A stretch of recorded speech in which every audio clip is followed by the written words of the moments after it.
Hey guys, how's it going? And thanks for coming. I'm Nick, and this is Real Life Money, where we talk about real life and money, because schools aren't. So let's get started.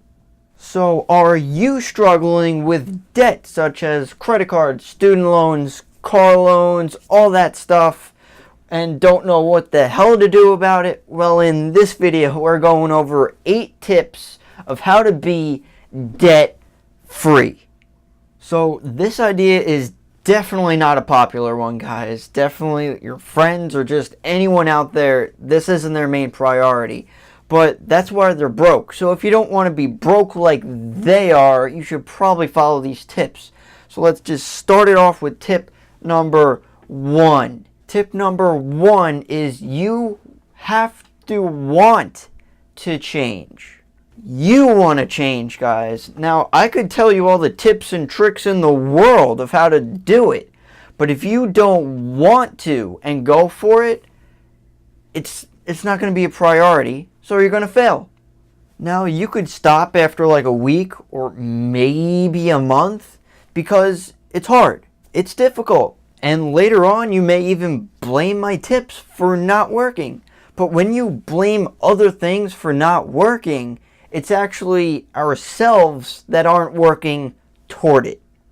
It's not like the budget or a diet stopped working, we stopped working. And I always like relating this money, like managing your money or like budgets, to diets because it's like the same thing. When was the last time you were on a diet? Last month? A year? Maybe a couple years ago? How'd that go for you? A lot of people blame the diets when the problem is you're still not on it. If you were, it would have worked. So I could probably guarantee you the majority of diets out there, now there's probably a few weird ones that are just garbage, but the majority out there work. You have to work for this. You want the best for your future, and realize that you're better than this. Realize that you're sick of your current situation and it's time to change.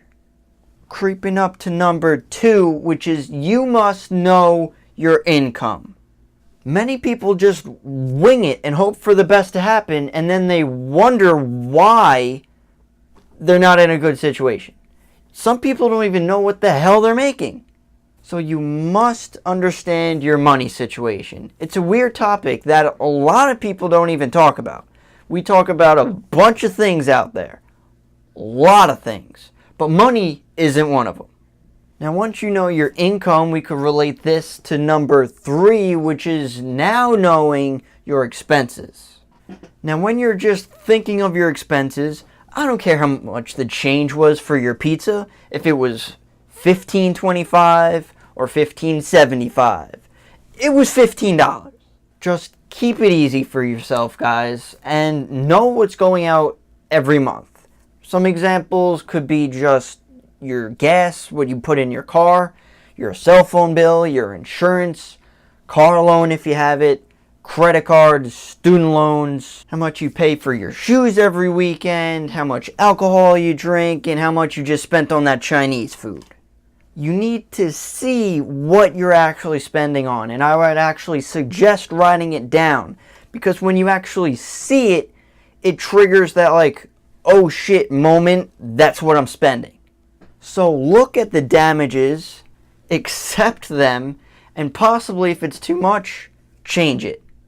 So we know our income, we know our expenses, and moving on to tip number 4 of how to get debt free. I say it in a handful of videos, guys, because it is that important, is knowing your cash flow. Cash flow is very easy. Look at our steps. 2 minus 3. Income minus expenses gives you our number 4 tip, cash flow. I said it before, I'm going to say it now, and probably 1,000 more times. It does not matter how much you make, it matters how much you keep. You can make $20,000 a year, you could make $50,000 a year, you can make $100,000 a year. If you spend it all, you end up in the same basket of nothing. And guys, just realize that you cannot spend $2 when all you have is $1. This is third grade math, guys. Easy stuff. Addition, subtraction, come on. If you use a credit card for something because you can't afford it, that's stupid. And if you use a credit card because you can't afford something and you're doing it because you want the cash back, that's stupid on steroids.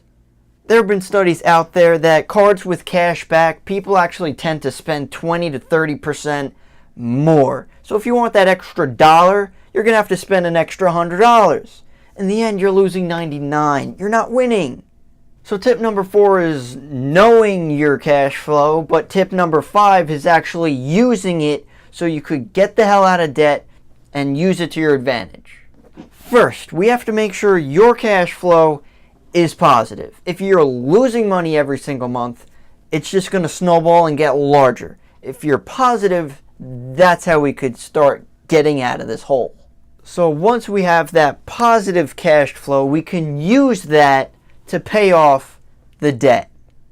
Now, yeah, I would suggest emergency fund first, maybe set aside $1,000 or like a month's worth of expenses. But after that, you should not be saving your money.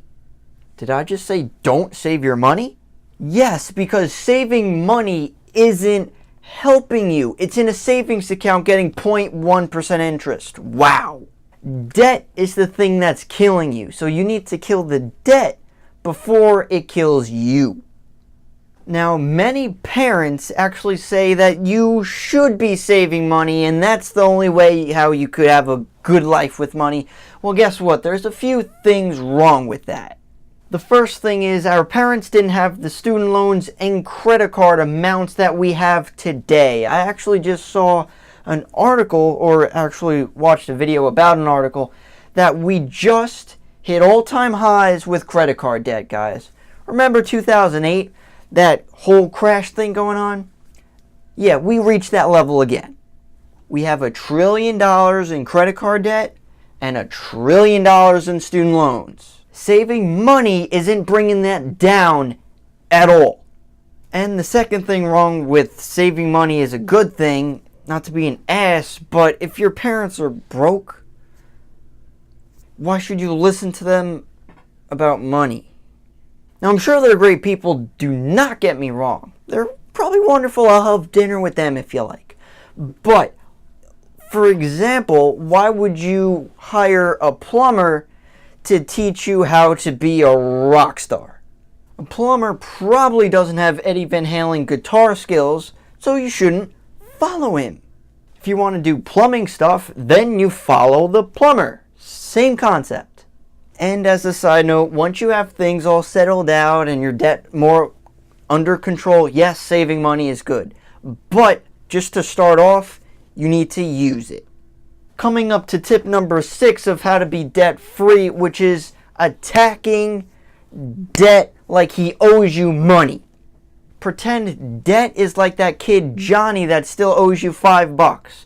You need to bug the crap out of Johnny until he gives you your $5. You need to attack it again and again and again until it's bruised, bleeding, crying, and then you could kick it again. I'm talking about debt, not Johnny. Johnny's a good guy. So how to do this is starting off with the smallest debt you have. Maybe it's like a 1 credit card. You don't have 1 credit card, you probably have 10. That's why I'm saying start with 1, the smallest balance. So once you wipe that balance off, that increases your cash flow. Since you don't have to pay that credit card off, increases your cash flow like we just said, and then you use that higher cash flow to tackle the other debt. Snowball builds up until you could start tackling bigger things. Again, relating back to the cash flow, that's why it's so important. When you have that positive cash flow every single month, you could use that extra money or that positive money to use it for the debt. So now these are more motivational tips floating up to number 7, which is focus on your end goal. You're gonna hit obstacles, guys. They're gonna be roadblocks. You're gonna be hitting a lot of problems, maybe even yourself in the head a couple times. But keep your end goal in mind, which is being debt-free, baby. No more credit cards, no more car payments, no more student loan payments, all that gone. Now, I guess a feeling that you could relate to of being debt-free is like when you're in school, you have homework, a project, essay, God knows what. When you finally finish it, it's done.